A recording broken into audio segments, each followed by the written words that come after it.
तो hi guys, आज हम बात करेंगे कि नीट 2023 का जो पेपर है उसका कैसा पैटर्न रहा और क्या वो इजी से मॉडरेट रहा या बिल्कुल हार्ड लेवल का पेपर है। किस तरह की उसकी जो है चैप्टर वाइज क्वेश्चंस रहे, कितने क्वेश्चन किसी पर्टिकुलर चैप्टर से आए, तो आज उसी के बारे में हम बात करेंगे। और सबसे पहले देखते हैं कि बायोलॉजी में चैप्टर वाइज कितने क्वेश्चन पर्टिकुलर चैप्टर से आए हैं। सबसे पहले बात करते हैं जेनेटिक्स की। जेनेटिक्स से 13 क्वेश्चन आए हैं और ये पर्टिकुलरली बॉटनी में ही नहीं बल्कि जूलॉजी वाले पोर्शंस में भी आए हैं और उसमें दोनों ही चीज़ें इंक्लूडेड हैं, चाहे जेनेटिक्स का पार्ट 1 हो या जेनेटिक्स का पार्ट 2 हो, जो कि हम मॉलिक्यूलर बेसिस और इनहेरिटेंस की बात करते हैं। उसके बाद है बायोटेक। बायोटेक से 6 क्वेश्चन इस बार नीट 2023 में आए और सबसे इम्पोर्टेंट चीज़ ये है कि बायोटेक का जो 2022 का आप पैटर्न देखिए उसमें 9 क्वेश्चन जो है बायोटेक से पूछे गए, तो इस बार थोड़ा सा बायोटेक का वेटेज जो है वो कम कर दिया गया है। उसके बाद है रिप्रोडक्शन इन फ्लावरिंग प्लांट। इससे आए 4 question. Generally reproduction of flowering plant से इतने क्वेश्चन पूछे नहीं जाते हैं, बट क्योंकि जो क्वेश्चंस हैं वो सेक्शन बी के कारण 5-5 क्वेश्चन एक्स्ट्रा बढ़ाने के कारण जो है पर्टिकुलर चैप्टर्स का वेटेज जो है वो धीरे धीरे बढ़ता जा रहा है। अगर हम बात करें बायोडाइवर्सिटी एंड कंजर्वेशन, जो कि इकोलॉजी का पोर्शन है, उससे 2 क्वेश्चन आए। इकोसिस्टम से 2 क्वेश्चन आए। एनवायरमेंटल एंड इश्यूज से 4 क्वेश्चन पर्टिकुलर चैप्टर से पूछे गए। फूड प्रोडक्शन एंड स्ट्रेटजीज वाले चैप्टर से 2 question and organism and population से फर्दर 4 क्वेश्चन। उसके बाद रिप्रोडक्शन इन ह्यूमन से 3 क्वेश्चन एंड रिप्रोडक्टिव हेल्थ से 3 क्वेश्चन। बहुत इंपॉर्टेंट चीज़ ये है कि जो रिप्रोडक्टिव हेल्थ वाला चैप्टर है वो ज़्यादा बड़ा चैप्टर नहीं है, बट टेक्निकली अगर हम देखें तो वेटेज जो है रिप्रोडक्शन इन ह्यूमन से भी इसका ज़्यादा है, क्योंकि 5-6 पेजेस का चैप्टर है, जिसमें भी जो फर्स्ट पेज है उसके अंदर तो बहुत सारी चीज़ें ऐसी हैं जो बिल्कुल एक बेसिक लेवल पे चीज़ें समझाई गई हैं कि क्या करना चाहिए क्या नहीं करना चाहिए।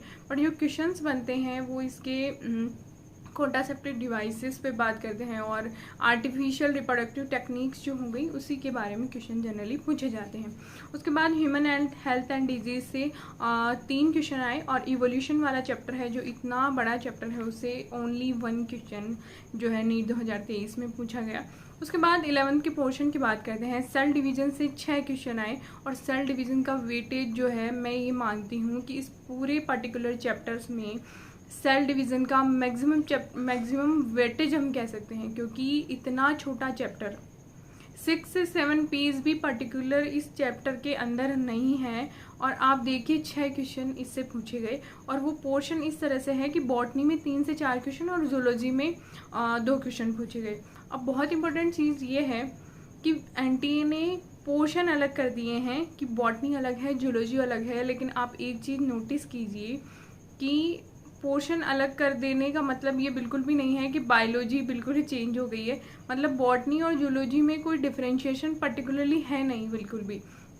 अगर हम बात करें सेल डिवीज़न की तो 3 से 4 क्वेश्चन बॉटनी वाले पोर्शन में और 2 क्वेश्चन जो हैं जूलॉजी वाले पोर्शन में पूछे गए। उसके बाद देखिए मॉर्फोलॉजी से 2 क्वेश्चन आए, प्लांट किंगडम से 3 question, anatomy of flowering plant से 3 क्वेश्चन, प्लांट ग्रोथ रेगुलेटर से 2 क्वेश्चन, फोटोसिंथेसिस से 2, मिनरल न्यूट्रिशन से 2, रेस्पिरेशन इन प्लांट से 3 क्वेश्चन एंड बायोमोलिक्यूल से 4 क्वेश्चन। बायोमोलिक्यूल्स का वेटेज जो है हर साल बढ़ता ही जा रहा है और इससे भी 4 क्वेश्चन पूछे गए। ट्रांसपोर्ट इन प्लांट से 2 क्वेश्चन आए, एनिमल किंगडम से 3, एक्सक्रीशन से 2। अब एक चीज़ यहाँ समझने की है कि एनिमल किंगडम वाले चैप्टर को इतना वेटेज दिया जाता है।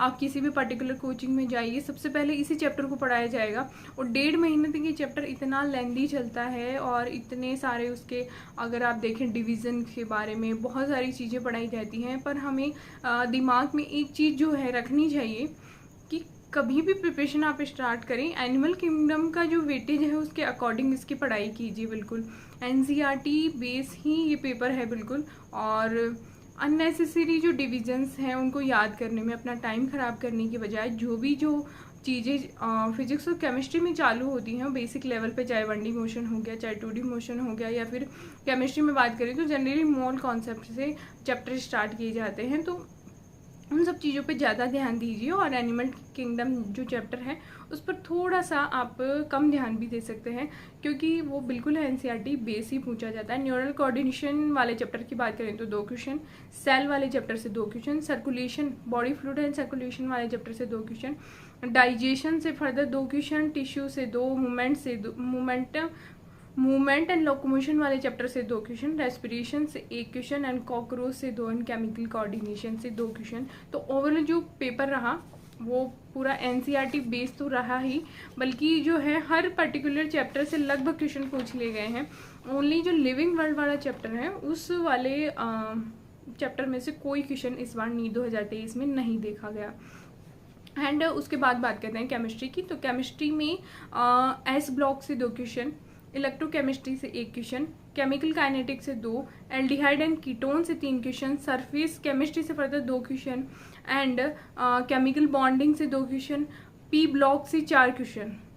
सबसे ज़्यादा क्वेश्चन पी ब्लॉक से ही पूछे गए हैं। उसके बाद देखिए पीरियोडिक टेबल से 2 क्वेश्चन आए हैं, एल्काइल हैलाइड से 3 क्वेश्चन, थर्मोडाइनमिक्स से 3 क्वेश्चन, गैसियस फेजेस से 2, जीओसी से 2, एमीन से 2, मॉल कॉन्सेप्ट से 2 क्वेश्चन, सॉलिड स्टेट से 2 क्वेश्चन एंड उसके बाद डी ब्लॉक से 2 क्वेश्चन, कोऑर्डिनेशन कंपाउंड से 2 क्वेश्चन।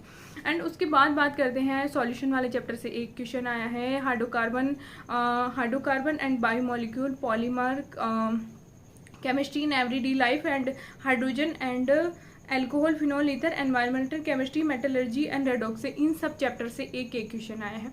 तो सबसे ज़्यादा जो वेटेज रहा है पी ब्लॉक का रहा है। एंड पी ब्लॉक में दोनों ही चीज़ें हैं, जो 11th वाला पोर्शन है वो भी एंड 12th वाला पोर्शन है वो भी। एंड अगर हम बात करें फिजिकल केमिस्ट्री की तो बहुत ही बेसिक लेवल के कैलकुलेशंस आए हैं, बहुत ज़्यादा चीज़ें लेंदी नहीं की गई हैं। बट फिर भी पर्टिकुलरली एक चीज़ अगर मैं बात करूँ, जो हाइड्रोजन वाला चैप्टर है उसके अंदर भी जो है लाइंस में क्वेश्चन आए हैं। मतलब एक क्वेश्चन है हाइड्रोजन का, hydrogen is used to reduce heavy metal oxide to metals, है ना, इस तरह का एक क्वेश्चन है जिसमें 5 स्टेटमेंट आपको दिए गए हैं और उसमें से आपको जो है रॉन्ग जो है चूज़ करना है। तो बहुत इंपॉर्टेंट चीज़ें हैं और ये है कि पेपर थोड़ा सा लेंदी रहा केमिस्ट्री का। एंड हार्ड तो नहीं कह सकते, बिल्कुल हार्ड नहीं कह सकते, थोड़ा सा आप लेंदी बता सकते हैं पेपर को। अगर हम बात करें फिजिक्स की तो अल्टरनेटिंग करंट से 4 क्वेश्चन, करंट इलेक्ट्रिसिटी हर बार की तरह बिल्कुल पीक पे 5 क्वेश्चन, और करंट इलेक्ट्रिसिटी से हर बार ही क्वेश्चन पूछे जा रहे हैं बार बार। और उसके बाद देखें तो 2D मोशन से 2 क्वेश्चन। इलेक्ट्रोस्टैटिक्स का वेटेज बढ़ा है, 5 क्वेश्चन आए हैं। इलेक्ट्रोस्टैटिक्स का वेटेज जो है, चाहे आप जेईई मेंस का पेपर देखिए इस बार का, उसमें भी वेटेज बढ़ा हुआ मिलेगा आपको। सेमीकंडक्टर्स में 3 क्वेश्चन, यूनिट एंड डायमेंशन से फिर 2 क्वेश्चन एंड वेव ऑप्टिक्स से 2 क्वेश्चन, 1D मोशन से 2, फ्लूइड से 2, एटम से 2 एंड एनएलएम से 2 क्वेश्चन, ग्रेविटेशन से 2, रे ऑप्टिक्स से 2 एंड मैग्नेटिज्म एंड मैटर से 2 क्वेश्चन। उसके बाद केटीजी से 1 question, centre of mass, thermodynamics, waves हो गया, ड्यूल नेचर, एक्सरे। हाँ, एक्सरे वाला जो चैप्टर है वो वैसे नीट की सिलेबस में पर्टिकुलरली है नहीं, बट फिर भी पूछ लिया गया है क्वेश्चन कि लैम्डा मिनिमम है तो वोल्टेज के अक्रॉस जो है उसका क्या प्रोपोर्शनलिटी रहेगी। तो उसके बाद न्यूक्लियाई वाले चैप्टर से 1 question, atoms work energy power से 1 क्वेश्चन, ईएमआई से 1 question, properties of solid, circulation, motion, electromagnetic waves and SHM से 1 क्वेश्चन। तो इस तरह से अगर हम बात करें फिजिक्स की तो फिजिक्स में पर्टिकुलर चैप्टर को ज़्यादा वेटेज दी जाती है, बल्कि केमिस्ट्री में थोड़ी बैलेंस सिचुएशंस हैं। केमिस्ट्री में आप देखिए 1 क्वेश्चन वाले चैप्टर्स बहुत ज़्यादा हैं, 2 वाले बहुत ज़्यादा हैं। ऐसा कोई चैप्टर नहीं है जिसमें 4 से ज़्यादा क्वेश्चन आए। अगर पी ब्लॉक में बात करें तो 4 क्वेश्चन आए हैं, बट टेक्निकली देखें तो चैप्टर बड़ा भी तो है। आप देखिए 11th पोर्शन में 13 और 14 ग्रुप दिया हुआ है, फिर 15 से 11th वाले पोर्शन में हाँ बिल्कुल 13-14 ग्रुप दिया है। उसके बाद जो भी 15, 16, 17, 18 4 ग्रुप 12th वाले पोर्शन में दिए हैं। तो बिल्कुल चैप्टर तो बड़ा है और पूछे भी गए हैं क्वेश्चन, बट वो है कि इलेक्ट्रोकेमिस्ट्री का वेटेज जो थोड़ा सा कम कर दिया गया। तो ओवरऑल पेपर की बात करें तो बिल्कुल paper was easy, but important चीज़ ये है कि पेपर थोड़ा सा लेंदी रहा, बच्चों को थोड़ा पढ़ने में मुश्किल रही। और देखें तो overall paper is normal. And cut off की बात करें, देखिए कट ऑफ में तो ऐसा एनालिसिस आ रहा है जैसा कि मैंने देखा है कि जो है